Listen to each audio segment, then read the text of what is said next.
So presently, at this very moment in time, I am in my old Republic of Florida militia uniform. I want to state from the onset that I am no longer a member of the Republic of Florida militia, and everything I'm saying right now is my personal opinion and does not reflect the Republic of Florida militia, nor does it reflect official state of Florida governmental policy either.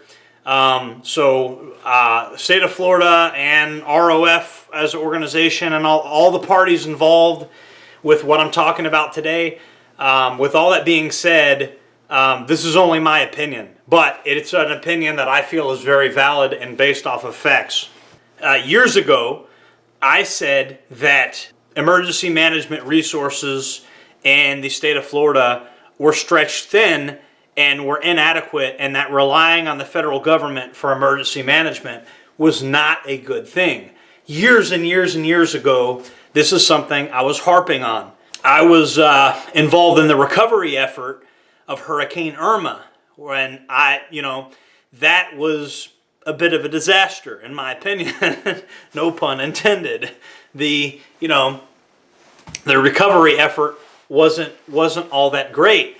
And I had made calls for a very long time for having more of a localized response and not relying so much on the federal government. And a lot of people thought that what I was saying was cringe, that I was a militia nut extremist.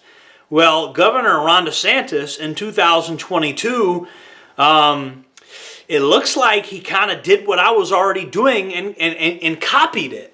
I'm wearing my old Republic of Florida militia uniform right now. This uniform is from 2018, 2019, when we got rid of the multicam and switched to ATAX IX. I got lots of pictures from that time period. And I'm looking at the new Florida State Guard uniforms, and they actually look like our 2013 era. Some of our fire teams had UCP that we'd buy from Army surplus stores and stuff like that. Back when we were broke. And it's when civilians dress too similarly to military, people start screaming about stolen valor.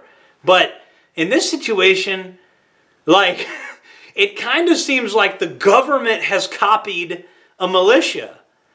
I'm just saying, you make the opinion. Does the Florida State Guard look kind of like the Republic of Florida militia? They wear the exact same patches, albeit in a different color scheme than what we were normally wearing later on. It looks a lot like, and then Ron DeSantis came in and said, yeah, our emergency management, we rely too much on the federal government. This is the same thing I was screaming for years when I was on the front lines of, disaster response. And I want to make clear, Republic of Florida was not the only organization that had that style of uniform either. You had the Florida Militia too, which came after the Republic of Florida. Republic of Florida is older than Florida Militia. But, I didn't come up with any of this really either. I got this from Nicholas Jordan, and Nicholas Jordan got this from somebody else.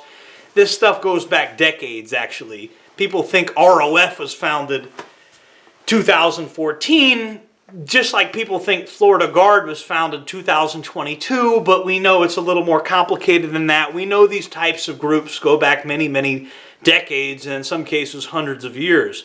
So a lot of these groups are inspired by older organizations that already existed before. But the Florida State Guard is kind of fascinating to me, because it looks like there's a lot of one-for-one copying of Republic of Florida militia stuff and Florida militia to a lesser extent. It seems like they've copied some of that stuff. Some of the people they've recruited, it's interesting, it's interesting. Some of the people that I've worked with in the past are now working for the government now. Let's just say that. And so I don't want to get anybody in trouble here, but look into it. That's all I can say. I don't want to specifically get anybody in trouble, but do your own investigation. I don't want to mention any names, but people, former comrades of mine, are now working for the government. It's a fact. You know what I mean? So I've been vindicated in many ways, and I know Governor Ron DeSantis is going to deny that he knows about any of this, and to his credit, he probably doesn't know about a lot of this, and it's probably in his best interest not to know about a lot of this. So whatever, you know what I'm saying? But I have been vindicated. Governor Ron DeSantis, whether or not he knows it, he's admitted that I was right. Our emergency management was overwhelmed, and I'm glad to see that now we have emergency management that is more localized. This is actually something that I fought for many, many years, albeit I never thought the government would actually do it. I thought we the people would have to do it, and the government has actually stepped in and done it. Does that mean I think all the militias should just disarm and trust the government? No. I think there's still a place for private militia groups. I think there's still a place for it. I think you should participate in militia. At the bare minimum, militia with a lowercase m. I think you should get out and train with your friends every weekend and get more proficient in these things. And I do think that on some level there's a place. I do think on some level there's a place for like organized, citizens militias. I believe this is still something we need. It's just about the citizens being ready. It's about, men being able to be effective and, being able to work as a team in times of crisis. I mean, that's what I've advocated for the longest. I know some of the political and ideological stuff that I've also advocated for. I know the government doesn't really appreciate all of that. But, something I do want to say in regards to my politics that I don't talk about on this channel because I don't want to get in trouble. If you got a group of guys, like I'm going to give you a perfect example. There's been a lot of controversy about the Azov battalion, right? But the reality is people are going to think what they want. They're going to believe what they want. Shouldn't you be getting young men together and having them be useful in their society, regardless of what their political beliefs are? And so, that's kind of what's happening in Ukraine with the Azov battalion. And it's like people are just going to think what they want, and they should still be able to have participation in their society. They should still be able to be there in times of crisis to help, the community. And so I think that's starting. We're starting to kind of see that in Florida, and because I know for a fact that some of my former comrades are now working for the government. Let's just put it that way. I don't want to say who's where and all that, but it's the ideological barring people from having a life because they don't believe liberal stuff is kind of, I hope that's over with. I hope that's a phase that we're moving out of completely. Let's, if somebody has beliefs that you think are extreme or whatever, too far right for your taste, that's fine. I think they still have a right to have a job. I think they still have a right to participate in society. I don't think we can ostracize those people just because they're too far right, just because their beliefs are too extreme. I think that's wrong. I think putting people on the street and making them homeless because they have the wrong political beliefs. If you were doing it to the left, they would scream about it. So don't do it to the right, and don't do it to people that are far right. I think people have the right to participate in society, no matter what their political beliefs are, as long as those political beliefs don't get in the way of their work. That should be all that matters, as long as you're respectful about them and professional about them.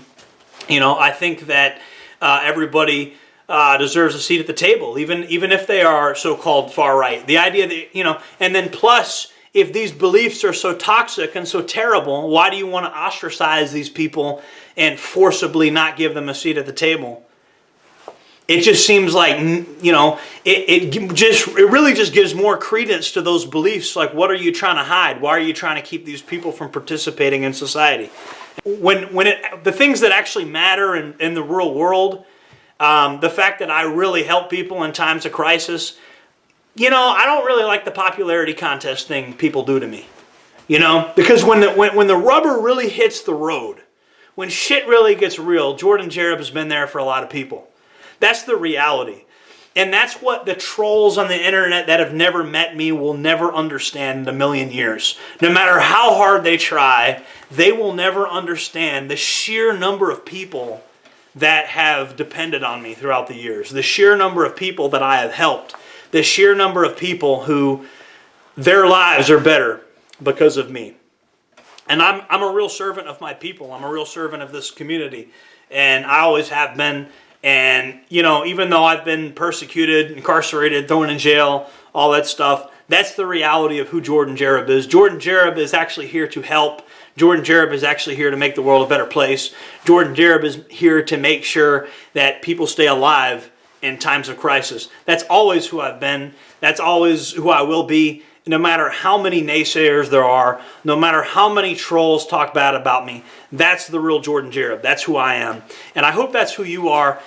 Make sure to like, comment, subscribe, hit the bell icon. If you haven't subscribed already, please subscribe. I'm going to start networking more, maybe meeting with people, collaborating with people. I got upcoming plans I'm going to do some food foraging videos because it's starting to be springtime and there's more edible plants out. So I'm going to be doing edible plants videos.